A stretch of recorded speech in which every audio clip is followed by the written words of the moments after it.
बेहतर से बेहतर की तलाश करो, मिल जाए नदी तो समंदर की तलाश करो। बेहतर से बेहतर की तलाश करो, मिल जाए नदी तो समंदर की तलाश करो। टूट जाता है शीशा पत्थर की चोट से, टूट जाए पत्थर ऐसा शीशा तलाश करो। टूट जाए पत्थर ऐसा शीशा तलाश करो। Hello friends, welcome back to my channel Uttam learning. आज आपके लिए लेके आया हूं ज्योग्राफी का ये तीसरा वीडियो। पहला और दूसरा वीडियो अगर आप नहीं देखे हैं तो आपसे नम्र निवेदन है कि पहले इस वीडियो को जाकर के देख लीजिए, लिंक नीचे डिस्क्रिप्शन बॉक्स में दिया हुआ है। तो चलिए स्टार्ट करते हैं आज का वीडियो। आज के इस वीडियो में हम पढ़ेंगे भारत की अवस्थिति, भारत की अक्षांशीय एवं देशांतरीय विस्तार। भारत की अवस्थिति को हम दो पार्ट में डिवाइड करके स्टडी करेंगे, भारत की भौगोलिक स्थिति और भारत की खगोलीय स्थिति। भारत की भौगोलिक स्थिति मतलब भारत भौगोलिक रूप से कहाँ स्थित है? एशिया महाद्वीप में स्थित है।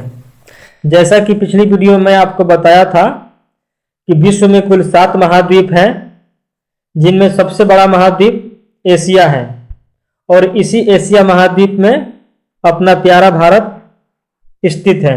येलो कलर में आपको क्लियर दिख रहा होगा, यही है अपना प्यारा भारत जो एशिया महाद्वीप के दक्षिण दिशा में स्थित है। अगर आपसे कोई क्वेश्चन करे कि भारत एशिया महाद्वीप में कहाँ स्थित है तो इसका आंसर क्या देंगे आप? एशिया महाद्वीप में कहाँ है? तो एशिया महाद्वीप के दक्षिण दिशा में स्थित है। सेकंड टॉपिक, भारत की खगोलीय स्थिति। भारत उत्तर पूर्वी गोलार्ध में स्थित है। अगर हम पूरब से पश्चिम की तरफ एक लाइन ड्रॉ करेंगे तो उत्तर में हो जाएगा उत्तरी गोलार्ध, दक्षिण में हो जाएगा दक्षिणी गोलार्ध। अगर उत्तर से दक्षिण की तरफ एक लाइन ड्रॉ करेंगे तो पूरब में हो जाएगा पूर्वी गोलार्ध और पश्चिम में हो जाएगा पश्चिमी गोलार्ध। तो अपना प्यारा भारत कहाँ स्थित है? तो उत्तर पूर्वी गोलार्ध में स्थित है। अब गोलार्ध किस चिड़िया का नाम है? चलिए जानते हैं कि गोलार्ध मीन्स होता क्या है। गोलार्ध दो शब्दों के मेल से बना है, गोला प्लस अर्ध मीन्स गोलार्ध, मतलब गोले का आधा भाग। मान लीजिए ये एक गोला हो गया, इसका आधा भाग को क्या कहते हैं? गोलार्ध। तो अच्छी तरह समझने के लिए हमें ग्लोब के बारे में अध्ययन करना होगा। ग्लोब क्या है? ग्लोब एक पृथ्वी का नमूना है। अब आपके माइंड में ये क्वेश्चन घूम रहा होगा कि आखिर ग्लोब की जरूरत हमें क्यों पड़ी? तो पृथ्वी को विस्तार पूर्वक अध्ययन करने के लिए हमें एक ग्लोब का निर्माण करना पड़ा, जिससे हम विस्तार पूर्वक अच्छी तरह से पृथ्वी के बारे में अध्ययन कर सकें। तो इस ग्लोब का निर्माण किसने किया? ग्लोब का निर्माण करता है बैहम। इसको याद करने का ट्रिक मैंने पिछली वीडियो में बता रखा है। बता दूं कि पृथ्वी ना तो पूरी तरह से गोल है और ना पूरी तरह से चपटी है, इन दोनों के मेल से बनी हुई है। मतलब पृथ्वी अपने अक्ष पर चिपटी हुई है और बीच से उभरी हुई है, मतलब यहाँ से फैली हुई है, तो अपने अक्ष पर चपटी है। भारत का अक्षांशीय एवं देशांतरीय विस्तार। अक्षांशीय एवं देशांतरीय। अक्षांशीय मीन्स क्या होता है और देशांतरीय मीन्स क्या होता है? जब तक हम ये नहीं समझेंगे चीजें क्लियर नहीं होंगी। समझने के लिए सबसे पहले हमें ये जानना होगा कि अक्षांश और देशांतर रेखाएं क्या होती हैं। ये समझते हैं कि अक्षांश रेखाएं क्या है। अक्षांशीय रेखाएं ग्लोब पर पश्चिम से पूरब की तरफ खींची गई रेखा को क्या कहते हैं? अक्षांश रेखा। ग्लोब पर उत्तर से दक्षिण की तरफ खींची गई रेखा को क्या कहते हैं? देशांतर रेखा। चलिए इसको मैप के थ्रू समझते हैं। यह है ग्लोब। ग्लोब पर पश्चिम से पूरब की दिशा में ये रेखा जो खींची गई है, इसी को कहते हैं अक्षांश रेखाएं। उत्तर से दक्षिण की तरफ जो रेखा खींची गई है उसे कहते हैं देशांतर रेखाएं। ये जान लेते हैं अक्षांश एवं देशांतर रेखा में अंतर। Distance between latitude and longitude. अक्षांश रेखाएं, सभी अक्षांश रेखाएं एक दूसरे के समानांतर होती हैं, जबकि सभी देशांतर रेखाएं एक दूसरे के समानांतर नहीं होती हैं। दूसरा, सभी अक्षांश रेखाओं की लंबाई बराबर नहीं होती है, जबकि सभी देशांतर रेखाओं की लंबाई समान होती है, मतलब बराबर होती है। अक्षांश रेखाओं की संख्या 180 है, जबकि देशांतर रेखाओं की संख्या 360 है। अक्षांश रेखाएं पूरब से पश्चिम की तरफ खींची होती हैं, जबकि देशांतर रेखाएं उत्तर से दक्षिण की तरफ खींची होती हैं।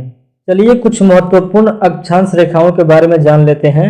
2 डिग्री अक्षांश को विषुवत वृत्त कहते हैं। 23.5 डिग्री उत्तरी अक्षांश को कर्क रेखा कहते हैं। 66.5 डिग्री उत्तरी अक्षांश को उत्तर ध्रुव वृत्त कहते हैं। 23.5 डिग्री दक्षिण अक्षांश को मकर रेखा कहते हैं। 66.5 डिग्री दक्षिण अक्षांश को दक्षिण ध्रुव वृत्त कहते हैं। 23.5 डिग्री उत्तरी अक्षांश एवं 23.5 डिग्री दक्षिणी अक्षांश के बीच के क्षेत्र को क्या कहते हैं? उष्णकटिबंध। 23.5 डिग्री उत्तरी अक्षांश से 23.5 डिग्री दक्षिणी अक्षांश के बीच के क्षेत्र को क्या कहते हैं? उत्तरी शीतोष्ण कटिबंध। 23.5 डिग्री उत्तरी अक्षांश से ध्रुव तक के क्षेत्र को क्या कहते हैं? शीत कटिबंध। 23 डिग्री दक्षिणी अक्षांश और 66.5 डिग्री दक्षिणी अक्षांश के बीच के क्षेत्र को क्या कहते हैं? दक्षिणी शीतोष्ण कटिबंध। और 66.5 डिग्री दक्षिणी अक्षांश और ध्रुव के बीच के क्षेत्र को क्या कहते हैं? दक्षिणी शीत कटिबंध। कटिबंध उष्ण मीन्स गर्म। यहाँ सूर्य की किरणें लंबवत पड़ती हैं, डायरेक्ट पड़ती हैं, इसलिए यहाँ का तापमान काफी ज्यादा होता है, यहाँ गर्मी ज्यादा पड़ती है, इसलिए इसका नाम पड़ा उष्ण कटिबंध। उत्तरी ध्रुव एवं दक्षिणी ध्रुव का टेम्परेचर काफी लो होता है, क्योंकि यहाँ सूर्य की किरणें तिरछी पड़ती हैं। ये एरिया हमेशा बर्फ से ढका रहता है, इसलिए इस एरिया का नाम पड़ा शीत कटिबंध। शीत मीन्स ठंडा, उष्ण मीन्स गर्म। मैप में ये जो लाइन दिख रहा है आपको, ये है कर्क रेखा। 23.5 डिग्री उत्तरी अक्षांश को क्या कहते हैं? कर्क रेखा। यही कर्क रेखा भारत को 2 बराबर भागों में बांटती है, उत्तर और दक्षिण। कर्क रेखा भारत के 8 राज्यों से होकर गुजरती है। वो 8 राज्य कौन कौन से हैं? गुजरात, राजस्थान, मध्य प्रदेश, छत्तीसगढ़, झारखंड, पश्चिम बंगाल, त्रिपुरा और मिजोरम। 82.5 डिग्री पूर्व देशांतर रेखा को भारत का मानक याम्योत्तर रेखा कहते हैं। मतलब भारत का जो टाइम टेबल है, समय है, इसी रेखा से निर्धारित किया जाता है। इस रेखा का नाम क्या है?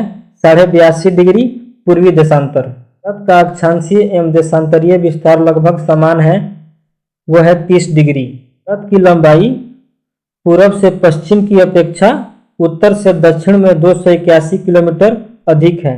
तो उत्तर से दक्षिण की लंबाई कितनी है? 314 किलोमीटर। और पश्चिम से पूरब की लंबाई है 2933 किलोमीटर। देश की चतुर्दिक अंतिम सीमा बिंदु। भारत का दक्षिणतम बिंदु कौन सा है? इंदिरा पॉइंट, जो ग्रेट निकोबार द्वीप में पड़ता है। भारत का सबसे उत्तर बिंदु कौन सा है? इंदिरा कौल, जो लद्दाख में पड़ता है। भारत का पश्चिमोत्तर बिंदु कौन सा है? गौर मोता या गुहार मोती, जो गुजरात में पड़ता है। पूर्वोत्तर बिंदु किबिथु, जो अरुणाचल प्रदेश में पड़ता है। मुख्य भूमि का दक्षिणतम बिंदु कौन सा है? कन्याकुमारी, जो तमिलनाडु में पड़ता है। यह है सबसे उत्तर बिंदु, सबसे दक्षिण बिंदु, सबसे पश्चिम बिंदु और सबसे पूर्व बिंदु। एग्जामिनर आपको कंफ्यूज करने के लिए क्वेश्चन करेगा भारत का दक्षिणतम बिंदु और मुख्य भूमि का दक्षिणतम बिंदु, तो इसमें कंफ्यूज होने की जरूरत नहीं है। मुख्य भूमि मतलब जो स्थल भूमि है उसकी बात कर रहा है, जो भारत से अटैच है वो है कन्याकुमारी। और ये दक्षिणतम बिंदु जो है वो है इंदिरा पॉइंट ग्रेट निकोबार में। ये भारत के मुख्य भूमि से अलग है, वो हमारा ही एरिया लेकिन भारत की मुख्य भूमि से अलग है। तो सबसे दक्षिणतम बिंदु कौन सा हो गया? इंदिरा पॉइंट। और मुख्य भूमि का दक्षिणतम बिंदु हो गया कन्याकुमारी। ये वीडियो आपको कैसा लगा कमेंट बॉक्स में जरूर बताएं। अगर ये वीडियो आपको पसंद आया तो वीडियो को लाइक शेयर और चैनल को सब्सक्राइब कर लीजिए, साथ में बेल आइकन को प्रेस कर लीजिए ताकि सबसे पहले नोटिफिकेशन आप तक पहुंचे। Thanks for watching this video. मिलते हैं नेक्स्ट वीडियो में एक नए टॉपिक